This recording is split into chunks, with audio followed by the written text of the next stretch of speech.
You know? All right.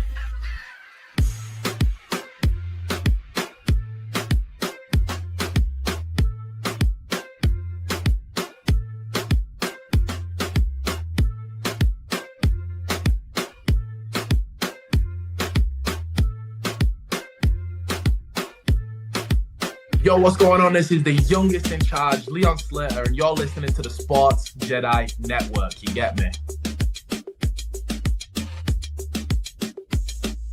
You're watching Jedi Sports Network with Kev. I'm Tom Hannafin from TNA Wrestling. You're watching the Jedi Sports Network. Tune in to Heel of the Ring podcast on the Sports Jedi Network channel. May the sports be with you. What's up, Kevin? It's me, Miles Bourne. I just wanted to come on here real quick and say thank you for your support. I really appreciate it, and the fact that you're there every Tuesday really means a lot to me. Hey guys, this is Elena Black, and you are watching Sports Jedi Network. This is AJ Francis, and you're with Sports Jedi Network.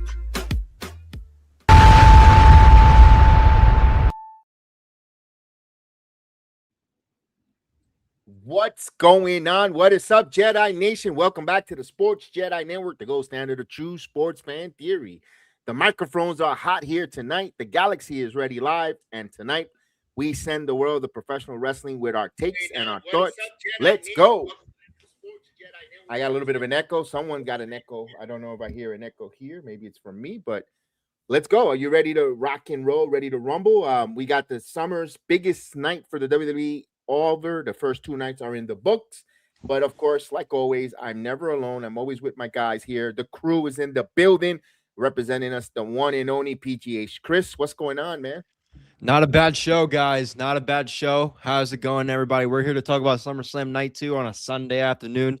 And I know Haas could attest to this because we are one of the few sickos, especially here in the network, that stay up late on Sundays. Does it not feel great to end wrestling at 9 o'clock on a Sunday? Woo! Let's bring in Haas Knucklebrew. He's in the building. Salute, man. Yes, this show was great. So I'm going to go ahead and spoil it for you right now. It was fucking great. I'm glad we ended early because the other company, like Chris said, it keeps us past our curfew. We had to get up and make some money in the morning. So I'm glad we can knock out a review and get to bed in a decent hour. So let's have fun, everybody. Let's break this stuff down. And I think you enjoyed it just like I did. Yeah, I'm ready to go there. Of course, we always fire up our sponsors and always shout them out. Go to G Fuel Energy. Need the fuel to survive a 3-hour wrestling show. Go to gfuelenergy.com. Use your promo code PGH Chris for 20% off. And for our CM Punk fans, yes, we got something for you. Dude wipes, because wrestling fans, sometimes you need a little backup after the main event or a courtesy wipe. So text dude, save 20 to 59463 and save 20% off. And Blackout Coffee. Keep the Jedi energy running. Use my promo code SportsJedi20 for 20% off. And if you're like Punk and you need a little change in your undergarments, we give you Devin and Lang. Use promo code Courtney O'Shea for 15% off and get some new Tensile Modal underwears and undergarments. Maybe you get Chicago made. You never know. But we appreciate everyone, all our single sponsors for here, the Sports Jedi Network. I'm ready to go in. Night number 2.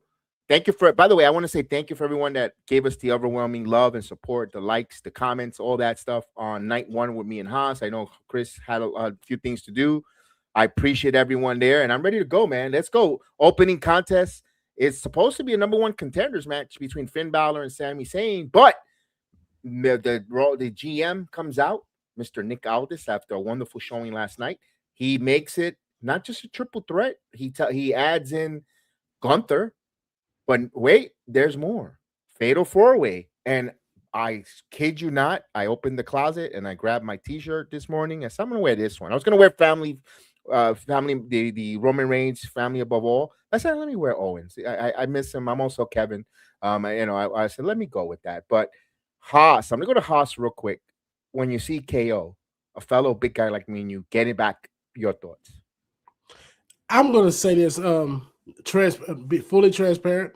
I'm not even a big Kevin Owens guy, but I was so happy to see him come out there, and he came out to a tremendous pop. Minnesota exploded when you would think Stone Cold Steve Austin came out there, but it was Kevin Owens. And the story of him coming back from his neck injury, it was great.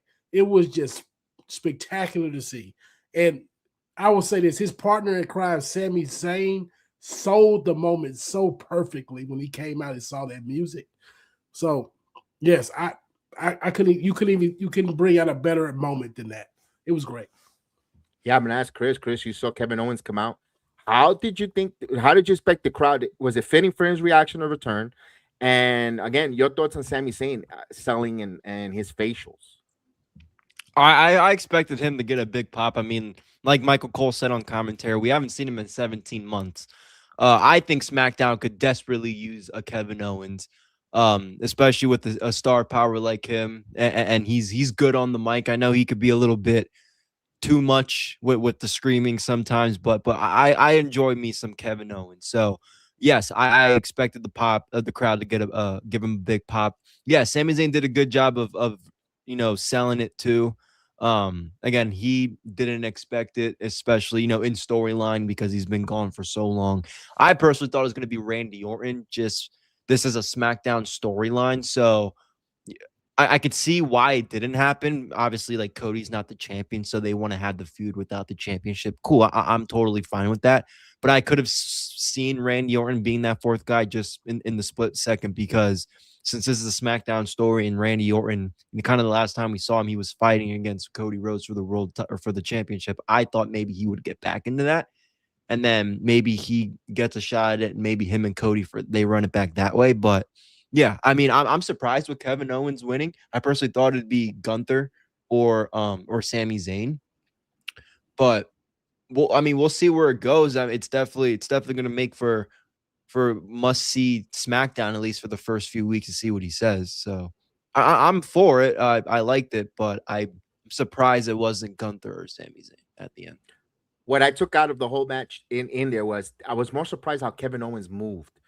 Some of the movesets that he came in, of course, adrenaline with the House of Cards, the Santon, a couple Santon bombs, just continue working, and the way he just was a house of fire, especially the severity of the injury with the C2, the C5 on the neck there, the disc and all that. I ask you, Haas, you see him in the ring and the way he moved. I was more surprised. Couldn't care at the moment. We don't know the result, but as the match is going, I'm very pleasantly surprised in seeing him move. I was excited for that. If anybody who played football, your coaches would tell you to play with reckless abandon. And that's how he wrestled tonight, with reckless abandon. You would never thought he had a neck injury. The Swanton bombs, he had been throwing his body every which way. The cannonballs he was out there doing. Yeah. A lot of these moves, they require a lot of neck movement, a lot of twitchy movement. So you would think he would be more reticent, he'd be scared to do such things. I think he's been training for months with this now. I know we've been heard he's been on with LFG with the kids, training and whatnot. I think he just came in here. He's like, I'm ready to go. He probably went to Triple H maybe about 2 or 3 months ago, maybe at WrestleMania, like, I'll be ready by SummerSlam. I guarantee you I will be ready. And he answered the bell. And we see that this is what hard work looks like. And I can appreciate that. Like, the young guys can really take something from that. This man came from a life-altering injury, come back to it for a big PLE, and performed. You had to give him well, I'm not going to talk about the ending yet. We haven't got there. But you had to reward what he's done, the things he did. Yeah, and his hard work and all the movesets that he was doing, Chris.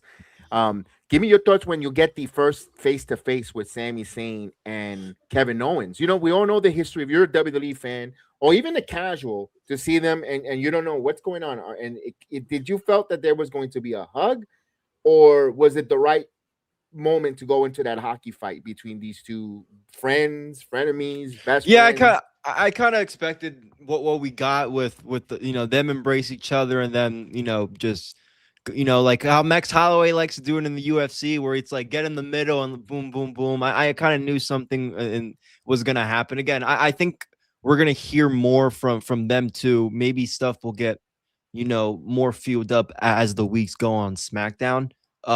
So, I mean, I know some people didn't really like it, but I mean, I don't mind. Again, Sammy was still surprised. And the fact that Sammy he didn't touch anybody until Sammy's or Kevin Owens got his moves out of the way. He made sure Finn and Gunther were out of the way.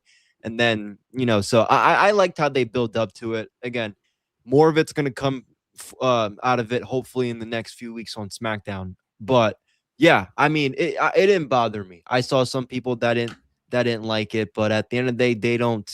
The last time we saw them, they don't hate each other.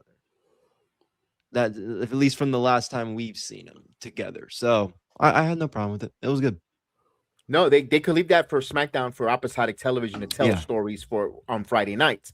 Or like they'll be in Philadelphia too. So perfect. It's gonna be a hot crowd. They'll be at the new Xfinity the whole remodeled arena down there. So it's gonna be a good crowd. So I expect MSG South. Madison Square Garden South. Yep, Madison Square. Yeah, that's what it looks. It looks like a mini version of the Intuit Dome. That's what it looks like, a mini like a weird version of the Intuit Dome. But yeah, they'll be in a hot crowd on Friday. So if I think that should honestly start the show. They might actually get LeBron to come to SmackDown. Like TNA was ambitious last week. They might get him to come to SmackDown. Oh, LeBron will definitely come to SmackDown. LeBron has a better chance of coming to SmackDown. If it was in Madison Square Garden, I think yes, but I don't think he wants to go to Madison Square Garden South yet. He's still got to wait until October. Yeah, dude, he hasn't even been there to when I know LaMelo Ball, I saw it when you go to a new team, you do press, you get your jerseys. We still haven't seen him in the facility yet. No.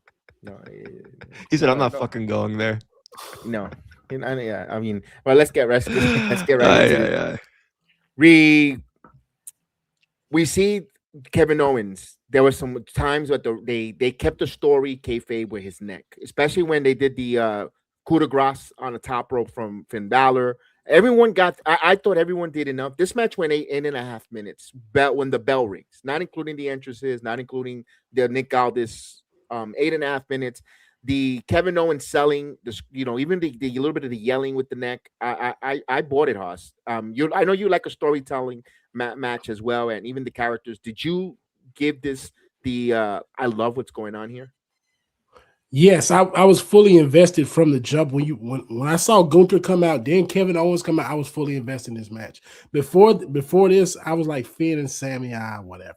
But when we got the two new guys, fully invested, and everybody got offense in, everybody got their fair share of minutes where they looked good. So I can't really complain about this match at all. We can sit here and nitpick, but it's not even worth it because we got a feel good story to come out when we got to the climax of this match. This was great. It told all the stories, and my biggest thing coming out is going to be the era of Sami Zayn. What are we going to see Sami Zayn do next? Because this man, it's a powder keg for him. It's a lot of what we don't know what kind of emotions he's going to have coming out of this match. So yeah, I enjoyed every bit of it. Yeah, and we get to see the match. We see Kevin Owens sells. You even see the great sequence from Kevin Owens for the victory. He pins Sami Zayn, becomes the #1 contender. I asked this for Chris, and I'll ask Costas for both of you guys, and we'll get your thoughts. Kevin Owens, your #1 contender. First and foremost, when this was announced, I was a little skeptical. I was like 40% chance, Kevin Owens could come back. He doesn't need to win. I don't know if he'll win, but I started playing this game in my head. CM Punk versus Gunther. We seen it, done that. I didn't think Gunther was going to win. I had him already. He's just there because he's going to be a ring general. He's going to make Kevin Owens shine, get the best out of everyone. Then I go Punk and Balor. Even though we saw it, they have good chemistry. I wouldn't mind seeing it. I told you that last night. Also, I told you I didn't mind that. And I also said I didn't mind seeing Sammy and Punk because there really is some nasty bad blood between these two. Where especially, kayfabe wise, backstage, him taking his spot. And then Kevin Owens and CM Punk, I want to see these two on the microphone, let alone get physical and beat each other up because you're not going to get the Asahi moonsaults, although Kevin Owens was out there doing swantons everywhere. But we're going to get a fight, and CM Punk is a fighter. So I was excited. I was excited for Kevin Owens winning. But to me, I'm going to be totally 100%, keep it a buck. anyone that would have won, I was okay with it, Haas. I think since we're gonna get Owens and Punk, this is gonna see Sami Zayn go full heel. This is gonna facilitate that because I can see their first match probably being on SmackDown. It's gonna probably end in shenanigans. Sami Zayn probably is gonna come in there and mess up that match, muck it up real good. We're gonna have a no contest, and then we'll go to maybe to Money in the Bank, and we may have a triple threat off of that. So I see Sami Zayn crashing completely out over his best friend doing this, and that's going to make for good television. And also, of all the guys that was in this match, Kevin Owens is the only one that can afford to take an L to CM Punk right now, and people won't be bored with it. Punk beat Gunther last year or something, so they're like, man, we don't want to see Gunther lose to Punk 2 times in a row. Sami Zayn just lost to Punk. You don't want to see that again. Finn Balor, he's already beat Finn Balor twice this year. You don't want to see him beat Finn Balor 3 times on a different show. So, yeah, Kevin Owens brings a freshness to SmackDown.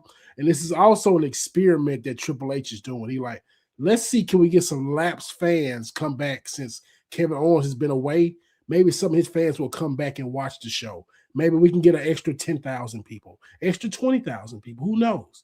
It's just, we'll see how big of a star Kevin Owens really is to this wrestling atmosphere. And I'm here for it.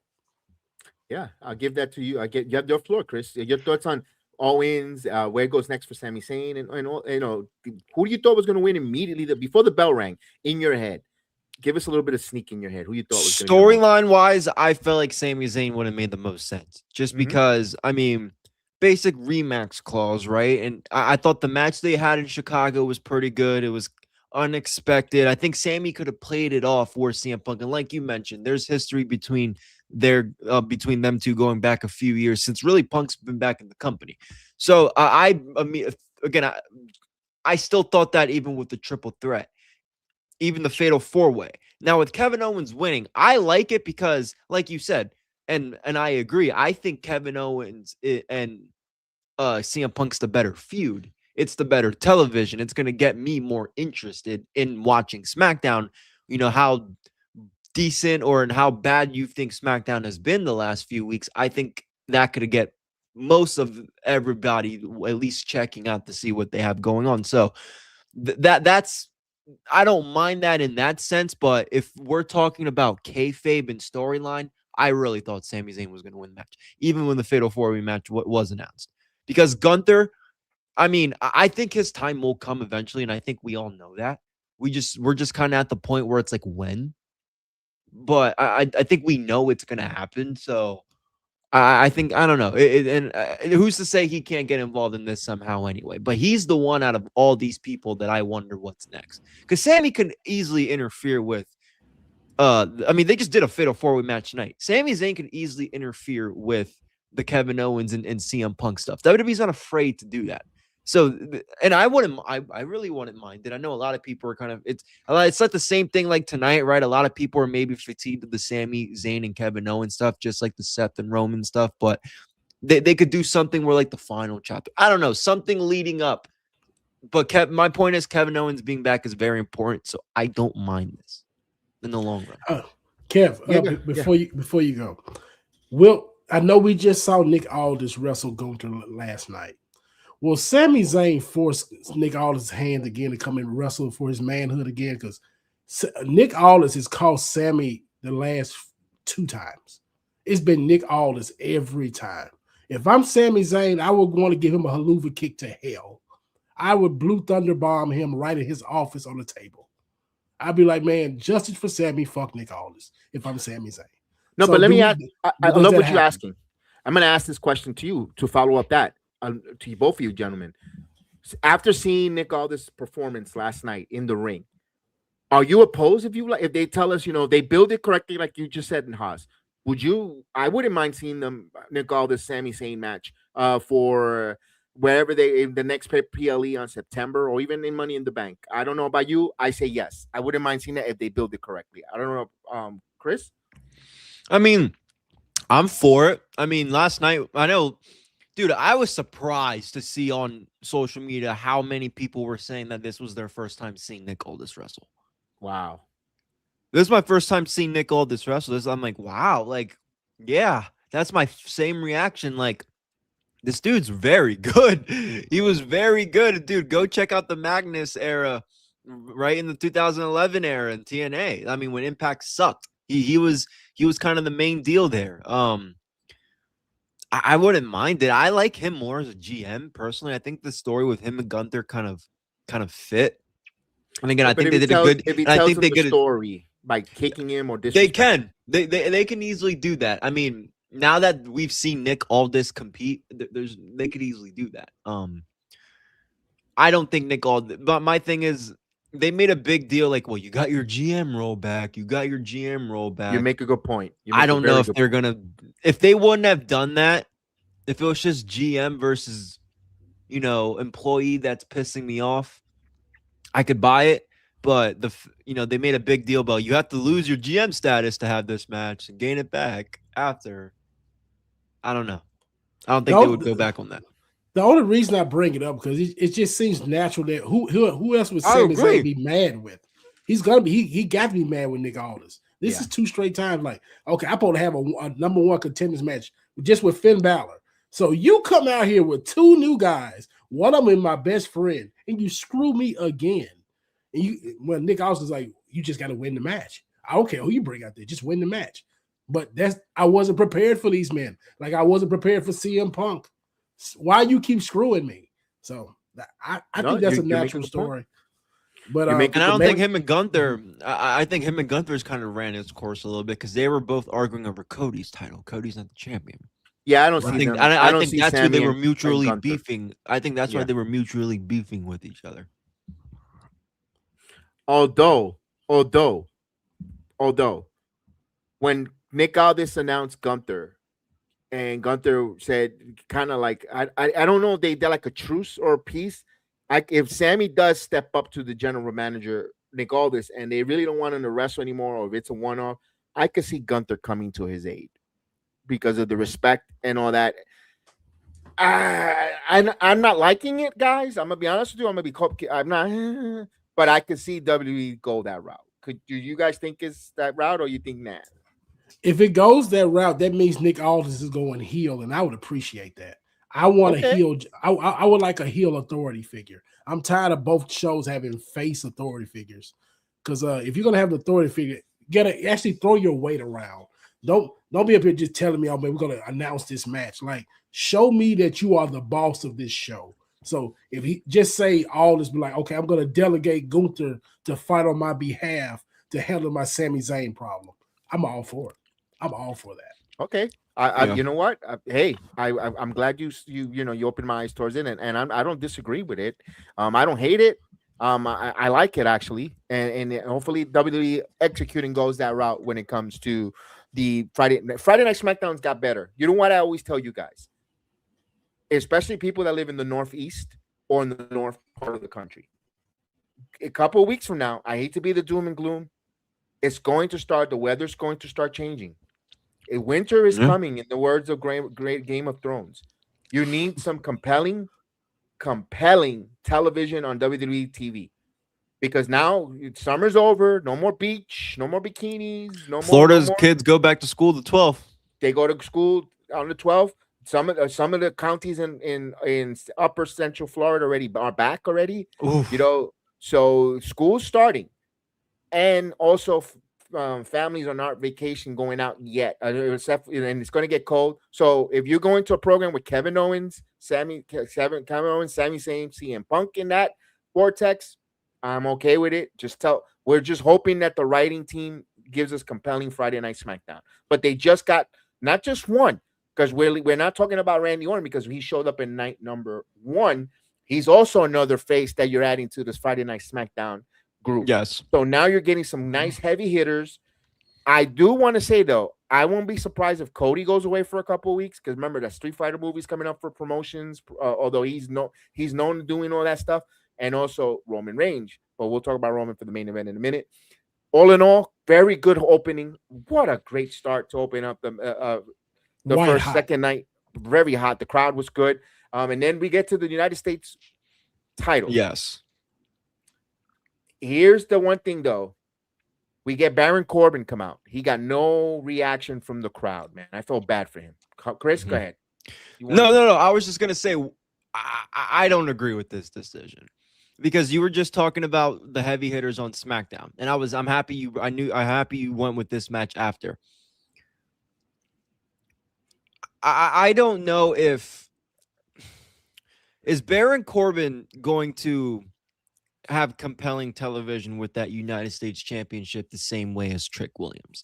That's why I'm a little concerned because Trick is not going into the world title scene right now. He's just not the world with, especially with Randy and KO coming back. Sammy's in the mix. You still have to get Gunther in there.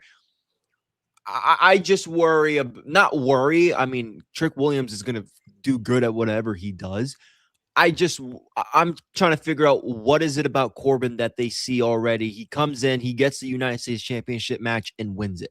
That's my question, because we're now talking about, heavy hitters on SmackDown, and we just mentioned how this main event scene got better, but now, in my opinion, the mid-card scene took a backward spiral.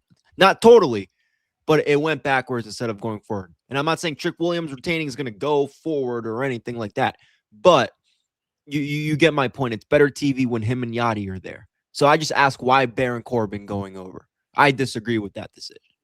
All right, I'm gonna get to you, Haas, because I got something about that I have my thoughts. But go ahead, Haas. Your thoughts on Chris's? I disagree. I think it was the right decision. And the thing about the mid card on SmackDown has a lot of faces. They don't really have a dominant heel that people actually hate. People will start to love Trick Williams. That's why Trick is going to go to the main event. It won't be immediate. I got Trick winning the Money in the Bank. I can see Trick being a big time player. Yeah, you've been high on that for a while. Going into 2027. It's going to be a big year for a lot of people in 2027. I think it's going to be Trick Williams is going to be right there. But with Baron Corbin being U.S. champ, this would be a chance for Melo to get over. You're going to see the return of Ilya Dragunov to go against him. You're going to see maybe even a Ray Phoenix or somebody else come up. But Baron Corbin's going to be that heel that people are going to hate to see. Look, he has the presence already. He's big as shit. And then Melo, 5'8", Ilya Dragunov, 5'7". These are smallish guys that can sit there and have their shot against this big giant in Baron Corbin. It's just the visuals are going to be great for those guys because they're going to be conquering this big giant. I think it was the right decision. Because I hope Baron. Oh, I'm sorry. I'm sorry. Go ahead. Because if Baron didn't win tonight, it was going to. You know how people are in these Twitter streets. You're burying Baron Corbin.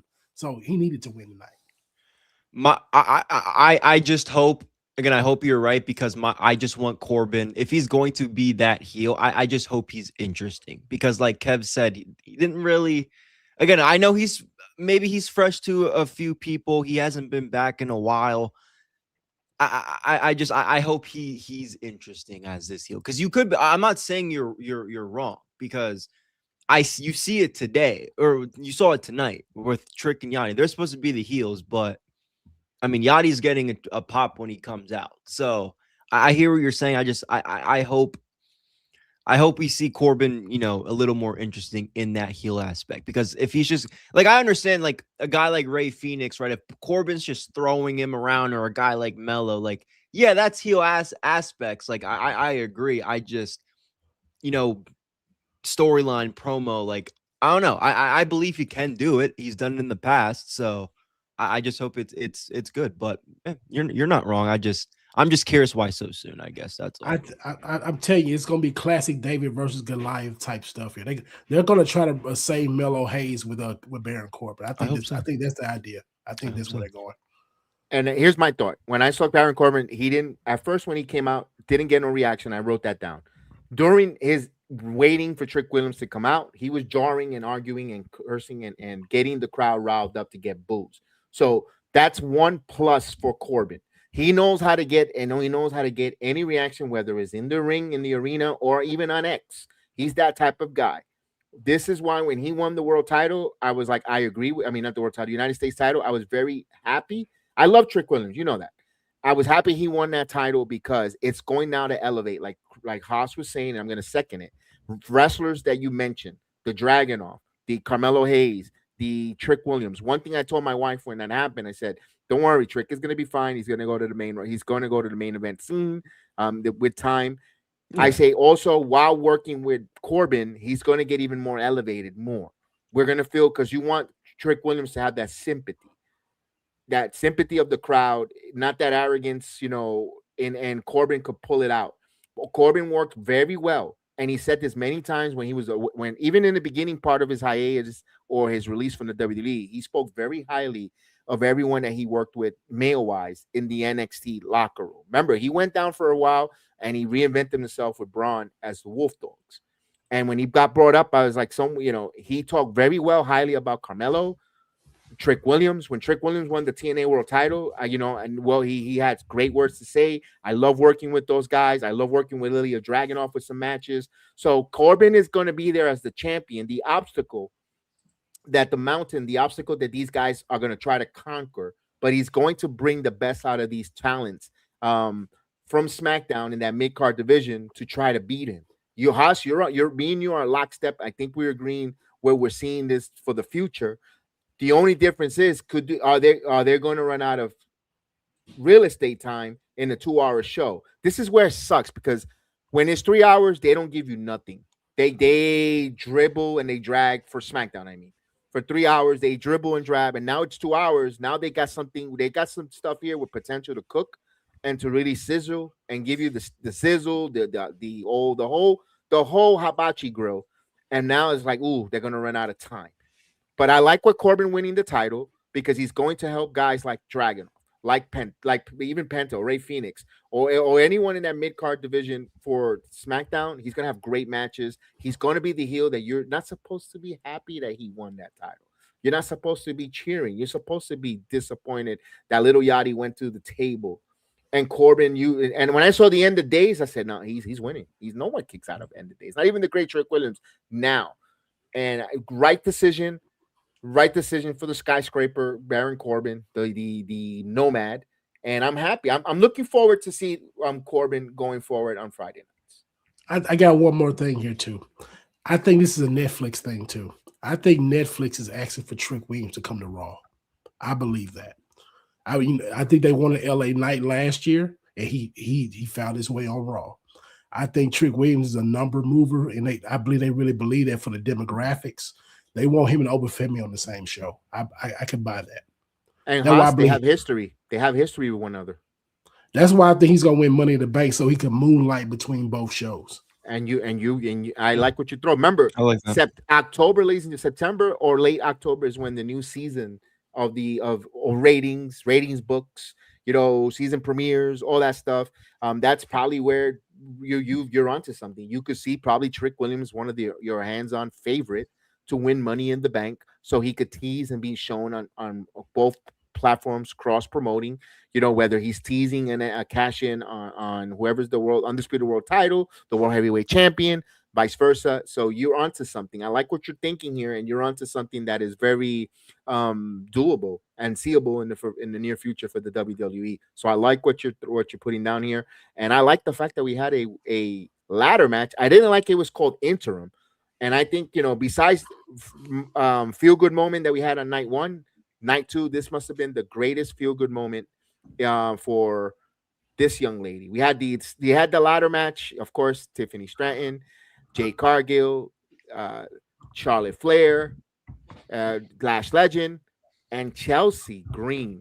Now, I'm going to say it right now. We have a new interim champion, and her name is Chelsea Green. But I want to go to you, to Haas, the match, the setup, the in-ring, the everything with the match. This match for the ladders match was 13 minutes long. Your thoughts, because the women normally get a lot of stereotype. Give me your opinion, your thoughts. This match surprised me. It wasn't the best thing, but these 5 women put their best foot forward. They had their Sunday's night best on, and they weren't scared to do spots. Like we didn't have we only had one high flyer, if you even want to call her that, is Tiffany Stratton, and she didn't do that much. But these women were not scared to do spots into ladders. Like we had Lash Legend like a monster in this match. She had that nice spot with Tiffany Stratton where she just threw her straight into the ladder, And then Jade wasn't scared that she did Jade to Chelsea Green on the ladder. I mean, these women, I will say this, they had some records abandoning them as well. It wasn't your traditional ladder match, you know, what guys might do, a swanton bomb, frog splashes or things like that, code reds. But they actually tried. They weren't scared, and I appreciated their effort. And this had some cinema to it. It really did. Like, it could have went either way with any one of these women, but I think they might have called an audible at the end when they heard that pop for Chelsea Green the first time she went up that ladder.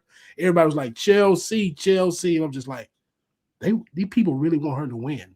And I think they made an audible right there in Gorilla when they heard that. Okay, I'm gonna go to Chris because you thought they did an audible, and your thoughts of the women's match. That's tough, audible. Because I really think they wanted to do Charlotte versus Rhea, but if that is the case, I think it was the right decision because, again, I hate the label interim, but I think Haas mentioned this to me briefly, like before we were, discussing off air before we went live. I don't think they want Charlotte to have the interim title under her, her belt by it being a 15th or 16th time reign. So I could see that point there. Again, Tiffany Stratton winning makes no sense. She is the women's United States champion. She was really in the match just because they were in Minnesota. Jade Cargill, I mean, I thought she was going to win there for a second. I'm happy she didn't. I don't want to see her and Rhea. So, I mean, again, this is the biggest pop of the night. And I actually liked it because, it was good aesthetics. I mean, especially for a character like Chelsea Green, where she's dangling from the middle of the ladder and you got all the participants in the side next to her. Just like, I liked it. And again, good for her. I hope the match between her and Rhea is 50-50. I hope it's not. I hope we don't go into wherever we have this match in the next few months or weeks where we know Rhea's taking that title back. So I hope they build Chelsea up a little bit, let her do her thing, and overall have a competitive match with Rhea. And I would like to see her win, to be honest. But great for her. Great for her. I thought the ladder match was good. Again, Lash Legend did her thing too. I don't want to leave her out of it. She's not on the graphic right here. So I that's why I kind of let her out there. But she did what she was supposed to do in the match. So her and Jade didn't get much of a reaction though when they were going at it one-on-one. No. I mean, yeah. I wonder what you think about that. The only reaction I heard from Jade Cargill and Lash Legend was JD from New York breaking a fucking bottle and saying some negative things of seeing two black women in the middle of the ring. Yeah, so JD from New York was very upset about that. He didn't want to see neither one in there, but tough cookies. I was so happy to see those two women go at it. You need a powerhouse like a Jade Cargill. You need a powerhouse like a Lash Legend. I was surprised we didn't see no Nia Jax. We saw the baddies come out and they interfered. And I was like, and I've been saying this for a while, Haas. Why doesn't Chelsea should have got like a bulldog bodyguard? They did it with Albert Fire, and who the hell was scared of her as a bodyguard, a Secret Service? Jordan Grace would have been the perfect bodyguard, the pit bull to protect her going forward. But they didn't do it. They didn't go with it. We're wasting breaths speaking about it, but I love the fact that Chelsea, when she hanged over, my wife goes, how the hell she's there that long with a head? And when she comes up with the head rush to go up the ladder, that's going to be the interesting part because you're going to get a head rush, hanging, dangling there. But when she grabbed that title, I was so genuinely happy, excited. I was like, let's go for Chelsea Green. I don't think it was an audible call. I think they had that in mind. They had her in mind, and I'll tell you one thing, Hans. I'll give you this. This morning they made the decision.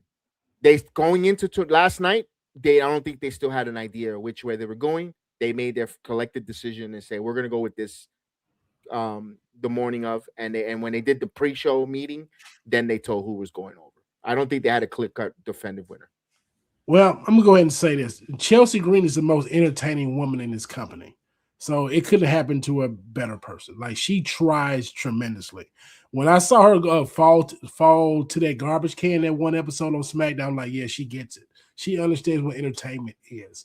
And a lot of people went back to that Money in the Bank match she had with Tiffany Stratton when she fell through the tables when Tiffany won. No, in the Money in the Bank match, that was great. Yes. I mean, Chelsea just gets it. Like, and she said it also, like, this is not about wins and losses. I want to be on TV every week. Mm-hmm. This is a role model. When you hear Bailey come out, it's about role model. No, Chelsea Green's a role model to the women's division. She goes out there and does whatever she needs to do to get over. So I appreciate her winning. And I agree with you. Like, they probably did wait to the last minute to decide who was going to win this. And I felt something behind it. Like, I was so happy. Me too. I was happier for this moment than I was the KO coming back. And that's a lot because KO came back from an injury. Yeah. But the fact that Chelsea Green, that she was ridiculed on video by Michael Hayes, talking about, oh, she's the enhancement talent. That's not who you give the belt to.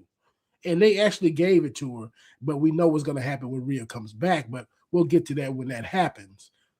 The fact that they had enough faith to give her the belt, just like, it's a new direction. It's going to be something fresh. And it's going to be again, the women's division is going to be more entertaining for it on Friday nights.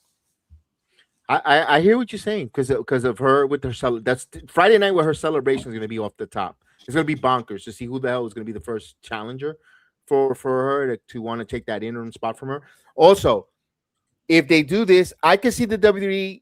You still have Paul Levesque there. Paul Levesque is the head of creative. His good friend is Michael Hickenbaum, aka the Heartbreak Kid.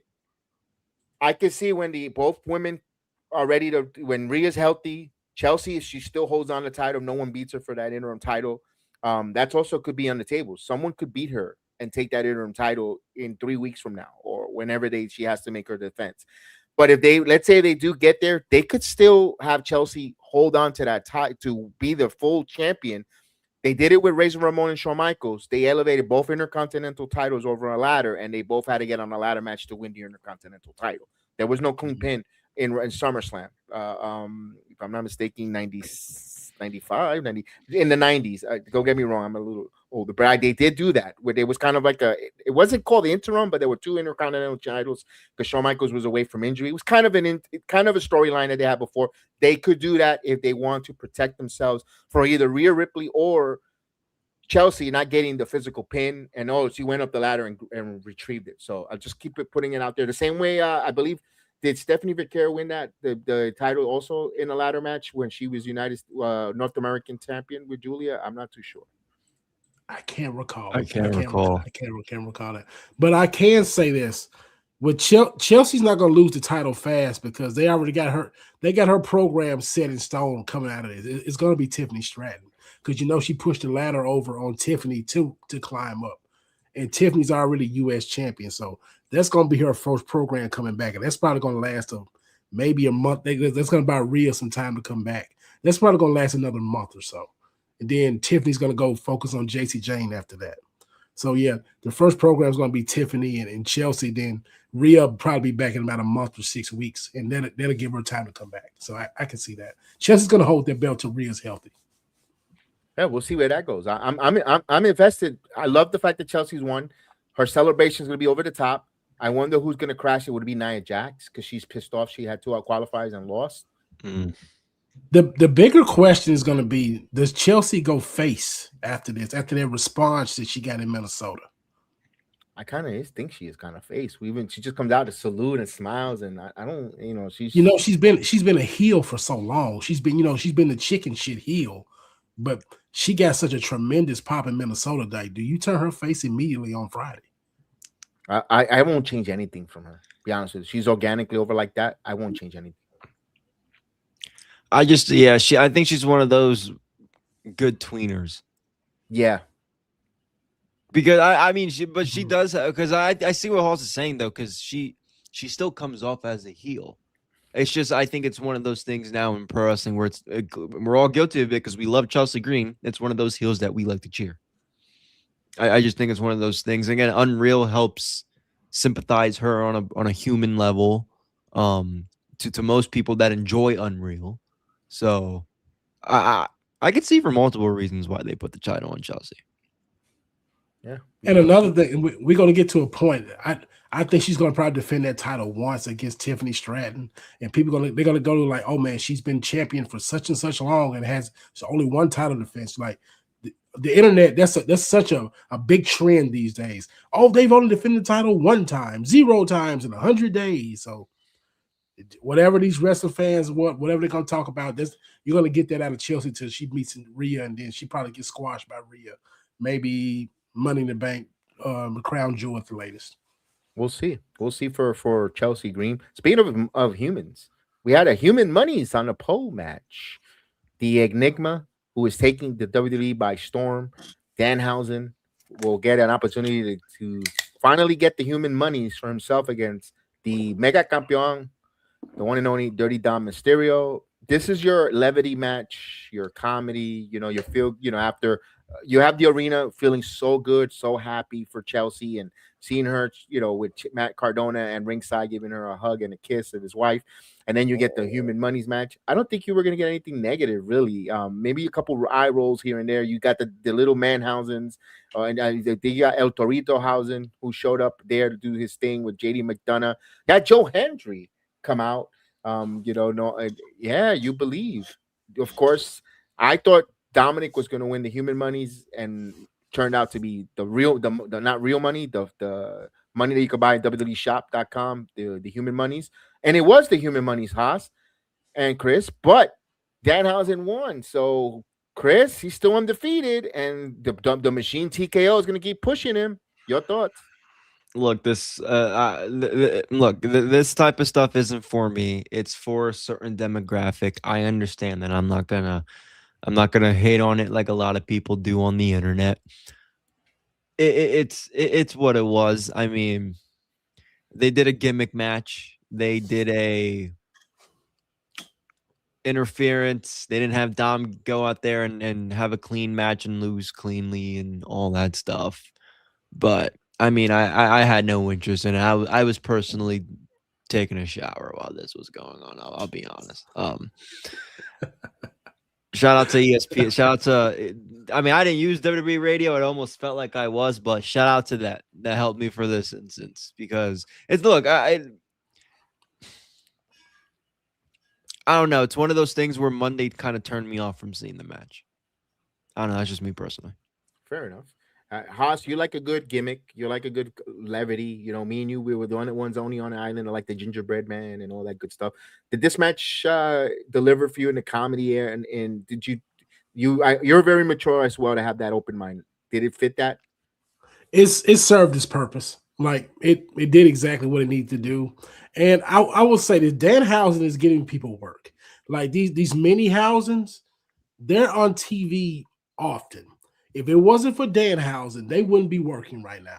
So I can appreciate Danhausen is actually helping the economy of the WWE, if you will. He's a helpful man, even though he's silly as shit. He's giving people jobs. So I'm glad the many Hausens are there. Another thing too, Danhausen is going to stay undefeated until people are going to start asking for him to get belted, and that's where we're going to have a problem. If they ever put him in a championship match, that's we're gonna get to a point like, is Danhausen overexposed at that point? So I believe it's gonna stay fun for the next couple of years. I don't see Danhausen overstaying his welcome for probably at least another year or two. So unless they want to put a belt on him, that's when they're gonna get into some troubled waters. But as long as he does these specialty matches and like curse everybody here and there, it's fine. I have no problem with it. And especially now that Halloween's on its way. We're under 90 days for Halloween, so we're gonna get a lot of Danhausen because they got to sell you merchandise for the masks. The kids are gonna get painted. You had that grown adult painted as Danhausen all the way in the nosebleeds that they found them.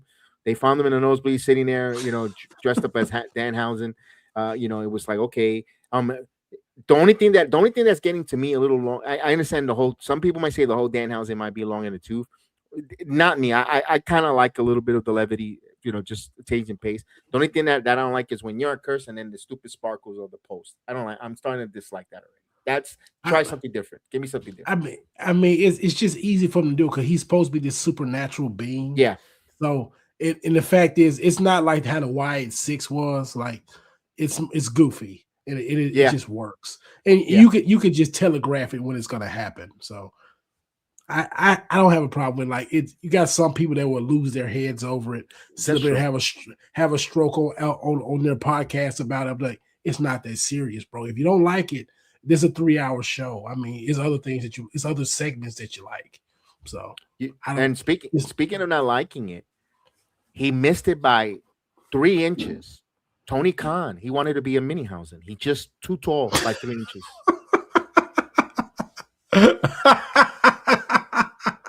You just had it was there for you, wasn't it, Kev? You couldn't help yourself, could you? You had to. I kid, guys.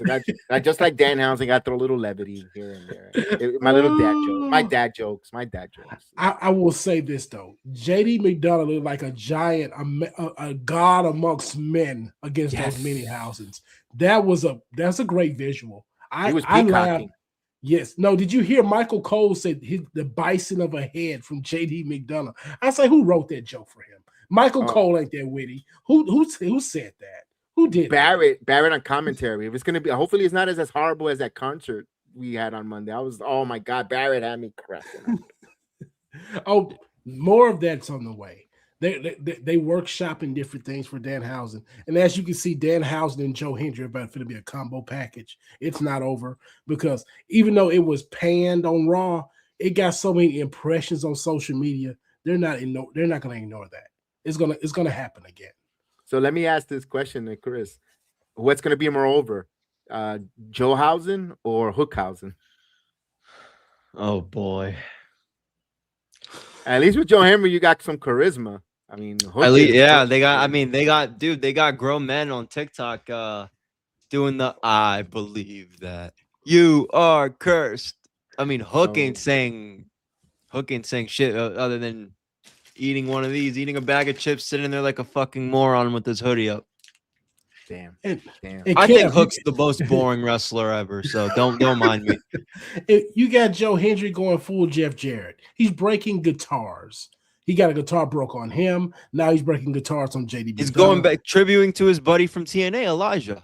There you go. They're like, we're going to have bringing back props. Silly wrestling, goofy wrestling is back.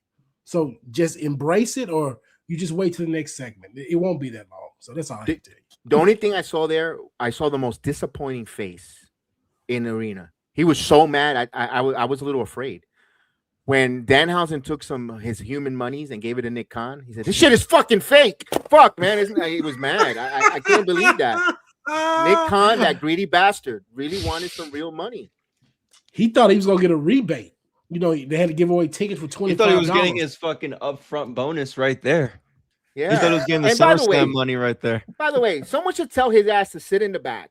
You know, those seats, you know, you're because of that, people got to pay uber amount of price because they can't sell those four seats for him and his family. Go sit in the suite back there. If Shane McMahon, whose dad made the company, and Shane McMahon's blood, sweat, and tears, couldn't even sit in the front, and Madison Square Garden, he had to be in the middle section. The Khans could sit in the back and watch it over there. Okay. Yeah, Chris Van Fleet front row yesterday on night one.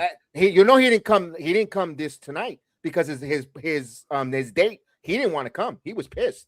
He was bored out of tears. I told that to Chris. He was mad. I was like, his date. Ooh, he didn't go to. I'm pretty sure Van Fleet didn't go to Pound Town last night with his friend.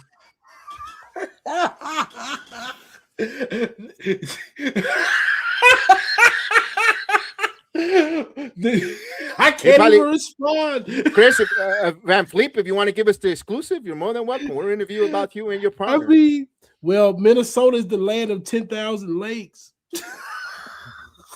Ooh, guy. I guess he wasn't wet enough. I guess he wasn't lubricated enough.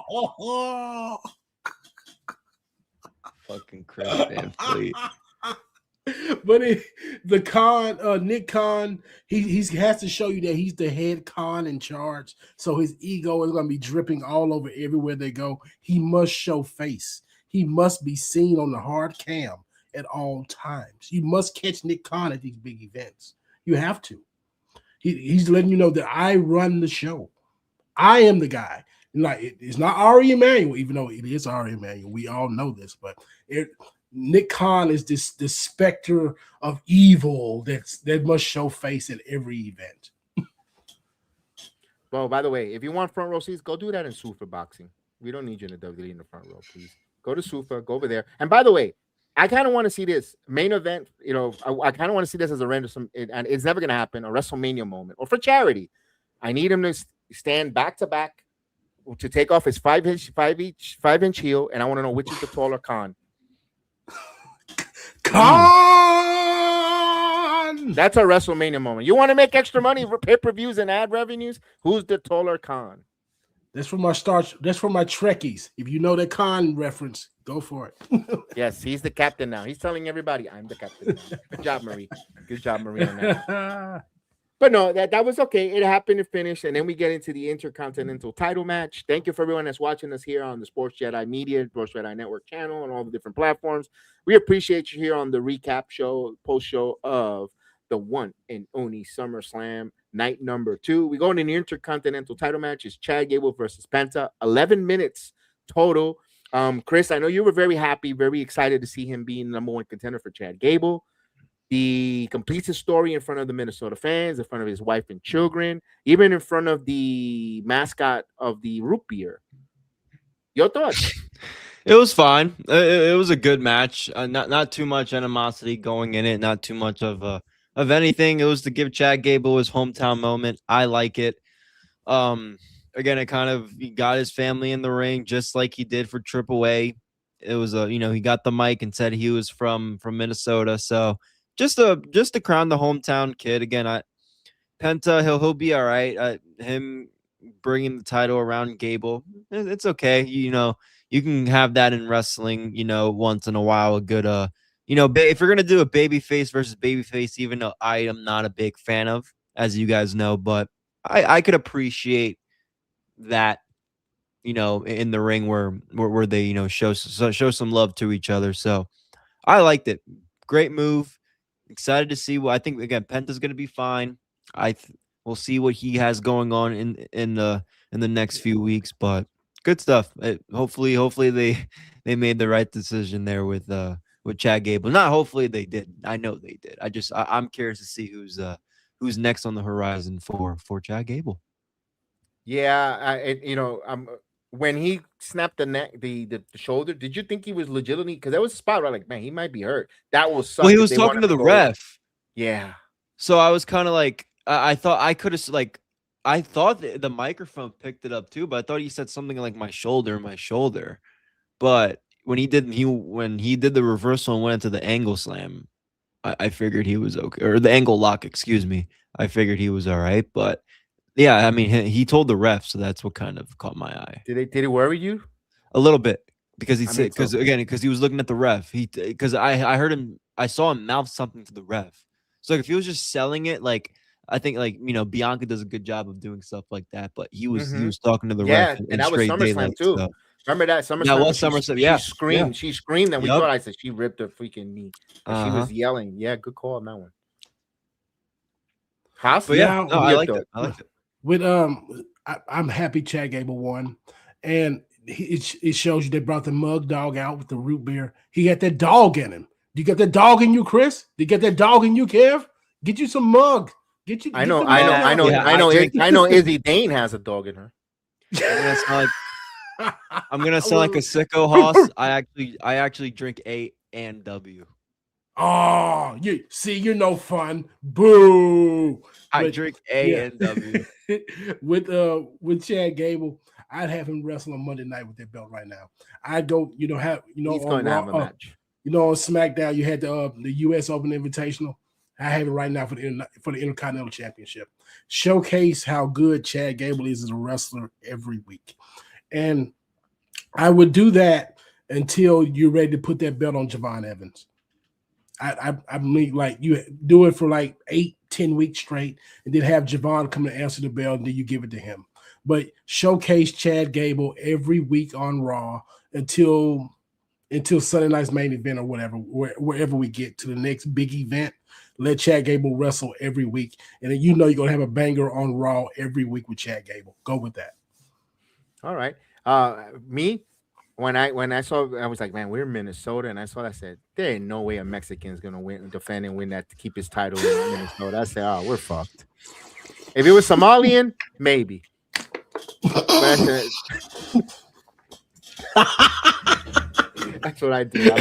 I love to make this man laugh. Oh, if you know, you know. If you know, you know. How you know? How you know? Yeah, no, sorry, Andrade. You would have not gotten over there either. So yeah. Oh. But no, but I was like, I wanted Penta to win. But then I understand the moment for Chad Gable. I understand. It was, you know what? Only thing I had a little bit was, okay, you got injured. You really weren't a greater Grande Americano. Nobody liked it, that gimmick. Kaiser elevated it. He's got a whole country rallying behind him. He still hasn't. Hopefully, he wins the Mega Campeonato, but that's not WWE's fault. It's not Chad Gable's fault. He brought his family. He did what he had to do. Feel good moment. He's not going to give you a bad wrestling match, guys. He's going to be a hell of a fucking champion. He's going to defend the title. He's going to put respectability to that title. But let's see where Chad Gable goes. How long the reign? I'm not trying to book the title off him either. I hope he has a nice, healthy, well-worked title reign as Intercontinental Champion. But I hope people are wanting to see him more and I'm like, oh, could we get the title off of him? I hope they don't hot shot book the title off of Chad, because I don't think he'll get back to that platform as champion after he loses his title. That's just me. Question: do they reconcile with Alpha Academy since he has this belt? Do we when Otis comes back, do we put all three of them together with Tozawa included? I'll say yes if you're taking Braun Breaker away from this current vision. If Braun is breaking off from it, I hope Alpha wins the tag team titles and you get all of them are champions. And Maxine sees that he's kind of doubting that she's with a loser in theory. What you think? That's a fun story. I mean, yeah. that could work. That really could work. Because I just see that since this redemption arc is going with Chad Gable, he has to reconcile. They have to come all together. They have to come together eventually. So that would make sense. That would make sense. Because she's not questioning, damn, I'm with this guy, he's a loser. Or the guys I left, they got gold. So yeah, like you said, that could be great storytelling on that there. So we get to the main event. My goodness. Real quick. Shout out to Chelsea Green. She's on the SmackDown post show. She dedicates her championship to Michael Hayes. I love it. Yes, we love a petty champion. She said on the SmackDown post show she dedicates this title to Michael Hayes. I just wanted to get that out there because Hoss, you brought that up earlier, so I wanted to throw that out there. Yes, she has dedicated that title to Michael Hayes. Put that on Unreal next season. I'll watch that. They have had the like when they're like doing the teaser and the trailer and the very last, just like, I told you, bitch, and then boom, Unreal season, whatever. Like that'd be funny. Yeah, I just want to throw that out there. I just saw the clip when you guys were talking there. I thought it was funny. That's good though, because now Daddy gets to buy more toys because Mommy's the champion. That's right. He gets to yeah. Did you hear his comments over the past week? Say he thinks he's going to be WWE champion. Maybe did you hear that nonsense? Maybe he could be an interim. Punk might get tired or something. No, he is one half of the women's interim championship. Yes, he's one half of the interim. Oh, so he was foreshadowing. That's where we were going with this. He was foreshadowing. Oh, yeah. Okay, I'm just saying he should enjoy the life he has with his wife right now. Enjoy the road with your wife. And you know the series 5 of the LJB toys are coming out, so you know he's going to be in front of line. He's going to want all 5. Honey, I need it. We won the title. We got some extra supplementary income to get some more toys for Christmas is coming. You know that Christmas gift is going to be pretty good. My Cardone is expecting. See, now Toy Story 5 told you that children don't want to play with toys anymore. We got grown men playing with toys in WWE. If I'm Matt Cardona, I won't be playing with toys if I had Chelsea, but that's another question for that day. See, he has to do something else in his free time. Yeah, he could. Well, I was gonna say he could start a podcast, but he does. He has 2 with Brian Myers, and once in a while he goes on with Not Slam Live. Ugh. When you can they're probably live right now. Of course. When you woo. All right, let's bring it home. Let's bring it home here to the main event here. Roman Reigns, Seth freaking Rollins. I tweeted out when Seth Rollins made his entrance, he looked like Rita Raposa and Buzz Lightyear had a baby together in his beard. Power Rangers. Power Rangers and to infinity and beyond. I was like, what? Seth, what are you wearing? I wish you would have just came out in black. Even, because especially when we see the ending in the match. But the entrance, other than Seth Rollins over the top, Roman just came out pedestrian, Chris. Nothing over the top, nothing, crazy. It was just normal. It was safe. It was, yeah. I thought Seth looked great. Same thing with Roman. He looked fine. I thought the match was good. They gave it a lot of time, which I expected, which is 33 minutes from the bell, from the physicality, from the collar elbow tie up. 33 minutes. Yes. And I like that. I could appreciate, I know a lot of people aren't fans of the false finishes a lot with the finishers and all that. And I get that. I trust me. I know Haas were very used to that. So I could appreciate it in this aspect because again, we know Seth isn't winning, but it still makes for a good match. It still makes for I guess, anybody could win type of thing. Again, I love the Shield tribute. I love the Shield. I have a Shield poster here since I was very, very younger when they were out. So, yeah, I mean, great stuff. This was the right main event, I think, to close out the entire SummerSlam here on night 2. Now we'll see where I really don't know where Seth Rollins is going to go or do after this. We'll see what happens. But, yeah, I enjoyed it. I enjoyed this match. This was the best match of the night, in my opinion. I thought it was going to be Chad and Penta, but I honestly I would have minded if it went just a tad bit longer. Really? But yes. Oh, I'm interested. I thought it was fine where it was. I thought it was fine. Me too. I have no problem. I have no problem with it. I thought it was flowing pretty well. But yeah, no, this was great. This was great. I loved it. The one thing I did have an issue. The only thing I did have an issue, I'm gonna be honest with you. When they fought on the outside for about 5 to 6 minutes, it's not a bloodline rules match. It's not a no DQ. It's just a stipulation, regular world title match. I had a little bit of an issue there because sometimes when we have bloodline rules or tribal combat, whatever, they don't even go outside. They stay in the ring and they stay maybe there and they don't travel too much. I'm like, but when you have rules, when you have that kind of stipulation, you don't do it. But here, when it's a basic match, you're doing all of this. And then just a little bit of psychology there. Also, where then they come back ringside when they do the 2 table spots, the referee starts to count. I said, now, motherfucker, you could count to 10 quick. And, yeah. The referee spot was odd. I'll give you that because the ref bump wasn't odd. It was odd at the very finish where he got up so quick. It wasn't like he was struggling like most referees at the end where it's like they struggle, they get up 1, 2, 3. This Roman hit that 3rd spear. He was up inside the ring. Like nothing happened. So I think that's fair. That's the only criticism I had there on that. That just that spot there, the outside of the ring, then you could have had no disqualification, but then people are expecting plunder. They're expecting, when the ref went down, the ref first got grazed by the hand and he died. And then he got hit again and then he died a second death. Did you think there was going to be any outside interference? I've been telling you this. I told you this, Haas. The story of Roman Reigns' title reign until he loses that title, he didn't need anyone's help. Yeah, I was not expecting any help because Roman has made a point. Like, I'm going to beat everybody clean or clean as possible. You're like, I'm not going to have my cousins or anybody come in to help me, and I can appreciate that. Like doing that the first title reign, everybody was like, "Oh man, we're sick of the Usos and everybody coming to help." Now he's just beating you in long matches, and I will say this: Roman, he must have went to theater classes because the facials are on point. The match, the structure of the matches, every one of these matches are structured like a movie. It's very easy to digest and fun to watch.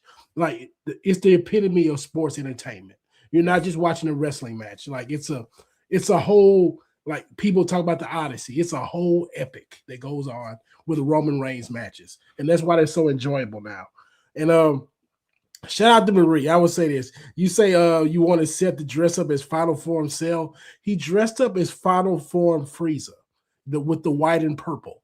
Yeah, that's what you got, the Final Form 100% of Frieza. That's what you got out of Seth. And the John Moxley thing, Tony Khan would have a stroke if he saw John Moxley on any WWE programming. So yeah, I'm gonna tell you that one. But yeah, but this isn't he? He's a independent contractor. They just gotta hire a plumber, and he would have showed up. If you got John Moxley at Monday Night Raw shaking hands with Seth Rollins or Roman Reigns, Tony Khan would have a stroke. Like they would have to send the paramedics to his home immediately, because he's already living on 10 already. If he sees Moxley there, man, I'd be scared. I'd be worried for his life. But this match was great. I enjoyed every bit of it. And full disclosure, I'm a Roman Reigns fan. I'm not a big Bloodline fan, but I'm a fan of Roman Reigns. This sent a message. I believe him and Seth want to send a message to Punk and Cody on this one. Like, hey, we are the guys. We are the ones. That's not even, no pun intended, to the Bloodline. We are 1A and 1B of this company. You guys, you stinking up the joint on night 1. People want to see us on night 2, and we proved the point. And they brought it on home. This is why we're on Monday Night Raw, and you guys are on the B show. And you get this. I'll go before you go in. No, go ahead. You know, CM Punk, he threw shots at Roman last night at the interview. And you know Roman heard it. You know it got back to him. You're like, okay, watch this. It got back to Seth too. And he set the point. They both set the point. No, I was going to ask you, how honorable was it when he had a chance to use the chair? He says, I'm not using the chair. I'm going to beat you to beat you. Again, another cinematic point. He's like, okay, we're not going to do a classic Shield trope. He hit me with the chair. I already hit him with the chair at WrestleMania 40. We're done with chairs. We're going to do mano y mano, and this is going to be fun. And that's exactly what it was. Like, it just another.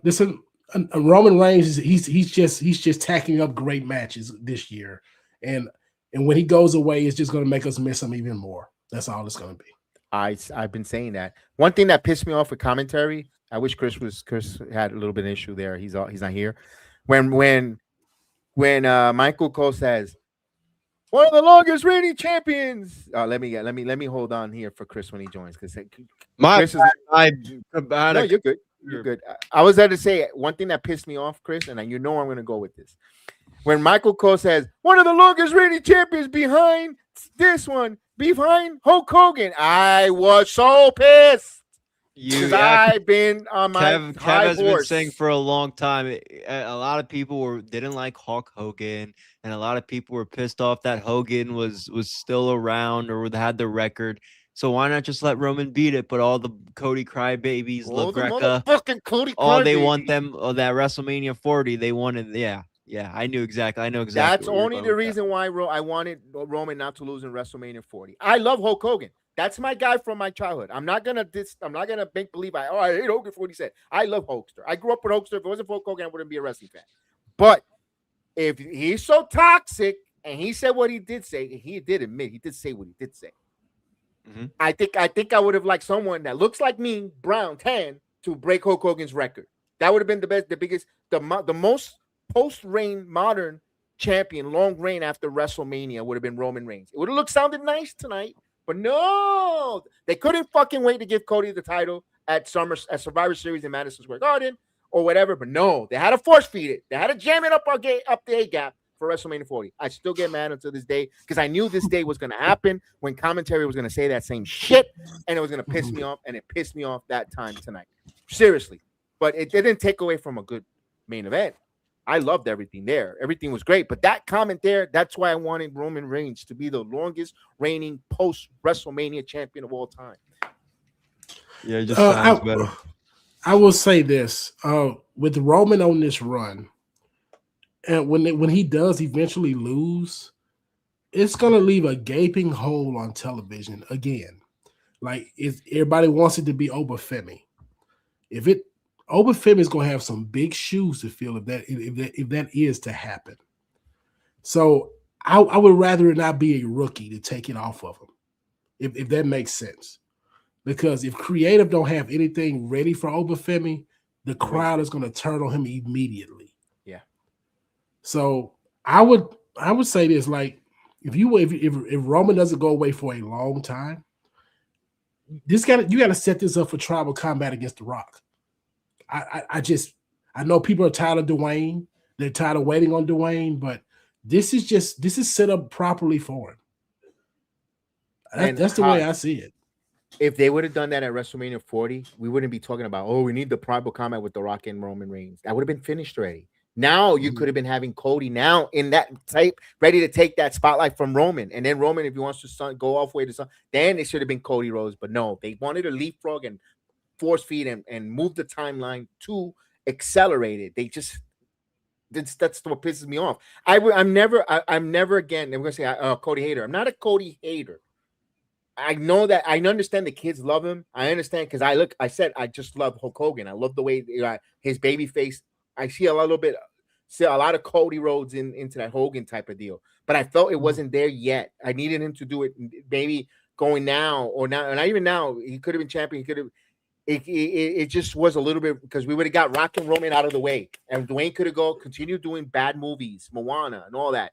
And we done. And the Olafale has been pat and he's the main guy. And but no, they force fed it. That's what I was worried about because they let the fans hijack and dictate that direction. They should have pivoted. They should have never pivot. They should have trucked through, and then we wouldn't be worrying about what we're having this conversation currently right now. Who is the next babyface? We would have been Cody era. We were like, okay, it's Cody. You would have got Kevin Owens, Cody. You would have probably got Randy Orton. You would have got all these great stuff coming up, but it's not even about who's the next babyface anymore. Everybody wants to make it about that. Then it's really about who's the next heel. Who's the main character? Because the thing about it is, we got Roman, we got Punk on. That's the head of both of these shows right now. If everybody wants Cody to turn heel, and it's not the thing about it, we want Cody Rhodes to be interesting. We're trying to save Cody Rhodes. That's why a lot of people get it misconstrued. They think we're hating on Cody Rhodes. No, the way they are shoving him down our throats. We want him to at least be interesting.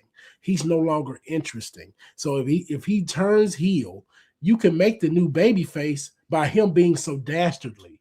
You can have him, maybe he beats Roman later on as a heel because it's time for Roman to go away. And then he could probably beat Punk or what have you. And then you could bring up your new baby face because Cody's going to be so dastardly, so destructive. You're going to be ready for him to be beat. And so it could be Obafemi, it could be Braun Breaker, it could be Trick Williams, it could be Javon Evans, whoever you want it to be. As long as it's the younger guy, and you can have Cody who's interesting as ever, and TV would be so much fun with that way. That's what we want out of Cody Rhodes, because if he's going to be QB1 has to be interesting. If you watch football on Sundays, we don't talk about boring QB1s. We don't talk about Geno Smith. We're not talking about CJ Stroud. That wasn't a shot at the Jets. Kev, that was not a shot at your team. We're talking about Patrick Mahomes. We're talking about Dak Prescott. That's what we're talking about. We're not talking about boring guys. So yeah, that's all we want. We want interesting television, and this is the time to do it because we got to get ready for Rumble in a few months. Do it right now during the dead period. I've definitely. All in all, when they go off the air, the tribute to the Shield, I said this when I saw when they both sat in the middle at the end of the match and they both sat across from each other from post to post looking. I actually in my what came to my mind, Rollins is retiring tonight. I thought Seth Rollins was going to retire tonight. It just I wouldn't be. I was like, you know why? Because he's got football seasons coming up. You know, Becky Lynch is probably on her last few months in her contract, says she's not going to renew. I don't know when her deal's up, but I'm pretty sure the dirt sheets know exactly the time, the date, and the month because they know every WWE contract to the exact time. God forbid if you ask you how many more time does Warlow have in AEW? The crickets. but the minute or Britt Baker, poor Britt Baker, who's out there, eating shit. Yeah, her too. Yeah, she's eating shit. And smelling people's bad breath, and she should be wrestling, but no one knows the minute or the hour when that lady is free to sign anywhere else. But they know exactly when Bailey, the last Bailey, this is gonna be Bailey's last time taking a shit as a WWE superstar because she'll be a free agent in X amount of time. They'll put that out there. But I'll get back to where we're going. I thought Becky's gonna retire soon or be done. They got their adventures in coffee. He's covering football. He's having fun with that. I say, you know what? I thought in my heart, I said, I think Rollins is going to retire here tonight. I'm like, ugh, that's why they're sitting in the ring across from each other. I don't, Chris, you had something? No. I'm just listening. With Seth, I think Seth sees the writing on the wall. Like, there's nothing really much more for him to do right now because I don't think he wants to just sit up here putting everybody over. I mean, I know he wants to help the business, but do you want to lose consecutive feuds over and over again? So I don't think he wants to. I think he wants to go into the creative room and help Paul make better television. I can see that. And and with Roman, it's just hard to see where you go from here because I don't see him losing anytime soon. But it's very hard to see where Seth goes from here. So I get exactly what you're saying. Talking about do you think he was probably retiring? So I get him dropping the title hurt his run. Getting injured. Yeah.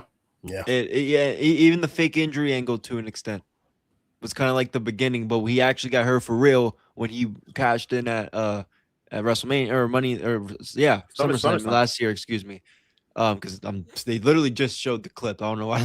Yeah, SummerSlam last year at MedLife. I mean, that hurt his run for the next year, and again, the Vision getting hurt that hurt it too. Injuries hurt Seth Rollins' run this past year, literally from the exact event.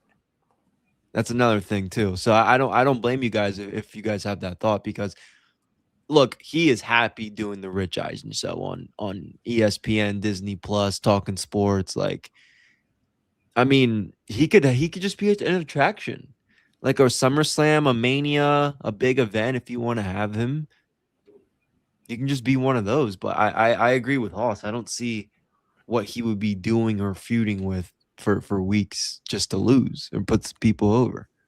Think about this too. Go ahead. Go. Okay, I want to hear your thought because I got something. We got a lot of these older guys who run to that same problem. Like Punk has went against everybody in this run too. Like Kevin Owens is a fresh face, but even then he's running out of opponents. That's why he came out and said, "I need new opponents." And Cody Rhodes the same way. Like Roman is running into the same thing. Like creative is so bad. There's no imagination to sit up here and to set them up for greatness, because it's time to bring the newer generation up, but creative don't want to do that. And the creative doesn't have anything for the old heads either. It's bad. It just show you like creative is the whole crux of the situation. What I was gonna say, what if Seth Rollins, and I know he's doing a good job right now, and I hate to throw his name because what about him? But but still, Rollins have more. Rollins is a bigger name. It isn't going to work. But I'm going to throw it out there anyway. What if Seth Rollins becomes like Rey Mysterio? Rey Mysterio, we know he's the AAA general manager, but he still wrestles. We saw him wrestle on Monday Night Raw. If he's the NXT general manager, Seth freaking Rollins, but he could wrestle occasionally and still be part of the WTV, learning from Shawn Michaels, the reign of the NXT crowd booking and so forth. I know that's for Matt Bloom, and Matt Bloom is the one in check, but come on. A name like Seth Rollins, it really draws more, because I don't know if AJ Styles wants that, because he's really doing podcasting. He's really into that world of the real good strong podcasting, coaching, being for the WWE here and there, nothing concrete. But then I say it might not work because I think Seth and Becky live in Los Angeles. I don't think they live in Orlando or Florida, period. But anyway, that's a hot skip. Shawn Michaels used to live in San Antonio, Texas, and he moved uprooted to Orlando. So it's not a hot skip. Seth Rollins is the first ever NXT champion. And I know Robert Stone is doing an okay job, and I wouldn't want to, but if they wanted to give Seth Rollins the general manager position there and under the learning tree of Shawn Michaels, you got something working there, and he can still wrestle a la Rey Mysterio in AAA. He's the general manager there and so forth. But it's Undertaker and Jeremy Borash that call the things there. But they could use him as that prominent, and you could still keep him wrestling and you say you want to get in my face, kind of like what Nick Aldis, he could wrestle occasionally for the NXT brand if he wants, or in the main Raw. It'd still be a Monday Night Raw talent as well, but not all the time. I'm all for interesting television, and I don't want people to lose jobs. But if they were to go this route, I wouldn't mind Seth Rollins being the commissioner or the authority figure at Raw over Adam Pearce. It's just I could take Seth Rollins cackling as a heel general manager over Adam Pearce being a face. I could take that every week. I just don't want him as a producer. I agree. Because think about it. If you had Seth Rollins telling you that he's a visionary, that he's an architect, that's a GM, I'd buy that. That's entertaining. That would work as a GM. Like that's a cocky motherfucker telling me who he is. I can buy that. Yeah. All right. So let's wrap this up here. What do you guys your grade here for tonight, Haas? I know you last night you gave it a 7. Tonight, what do you think of night 2 of SummerSlam? Can't give it a perfect score. I'll say 9.5. Oh, all right. I hear that. Chris, you want to give last night's last night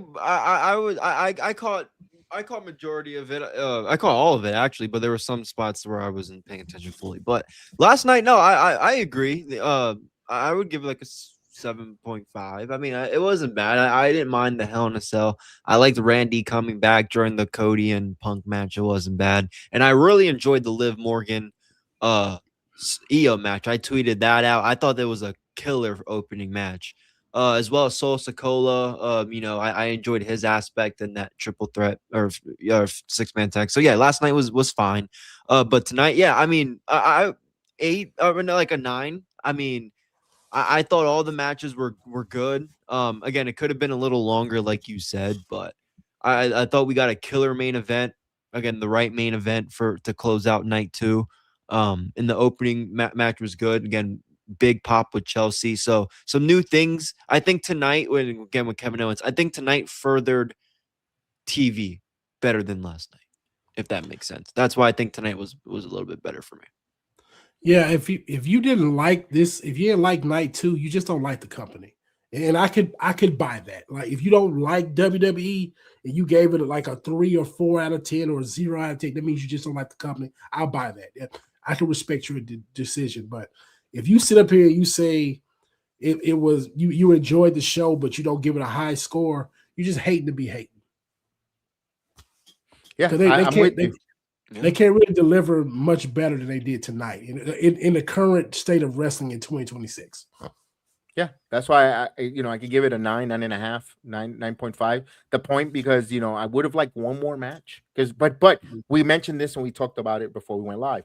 WWE left you wanting more, and I'm not trying to compare it to the other companies because the other companies may go a little too long, or Impact, they might, something like what they did, or they leave you they can go long if they really want to, right, but they give you so they left you wanting you more, which is a good thing in the wrestling business. Now, like everything else that we see in all the wrestling companies, what do they do following up their Fallout show tomorrow night on Monday Night Raw, throughout the week, leading up to Friday Night SmackDown? You got to give, because listen, WWE has to have people say on a Monday night or even on a Friday night in the summer, I gotta watch this. I might have to stay home but the summer days are dwindling down. People are going to go outside and go to the beach, the pool, etc.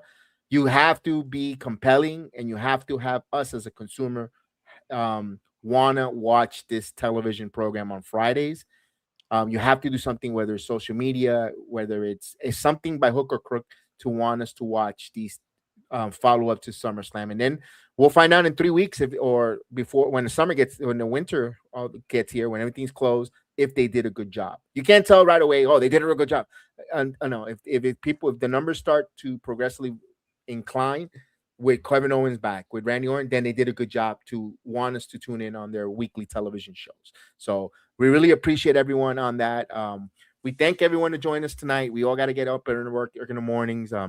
Thank you for everyone on the Sports Jedi Media, Sports Jedi Network, on all the different platforms that are listening to my voice. Thank you to Aaron Loves Wrestling, the Square Circle podcast, Mary Shadows, everyone that tune in, that watches, that's going to listen, Tony, everyone, Ethan, Metz. Thank you guys that joined us in the chat. Everyone that's going to listen to us on our audio platform. I hope, the SummerSlam was very enjoyable for you guys, and our reviews, our thoughts. Leave your comments. Leave your thoughts. Subscribe. Follow us on all our social media platforms. Share the video. Do whatever, everything that it needs to help us get to what we want to get to. Remember, wrestling has many streamers, many podcasters. The Galaxy only has one, and we are the Sports Jedi Media Network. So have a good night. May God bless you guys. It's still real to me, damn it. I mean, thank you. Take it easy, man. Thank y'all guys. You're awesome.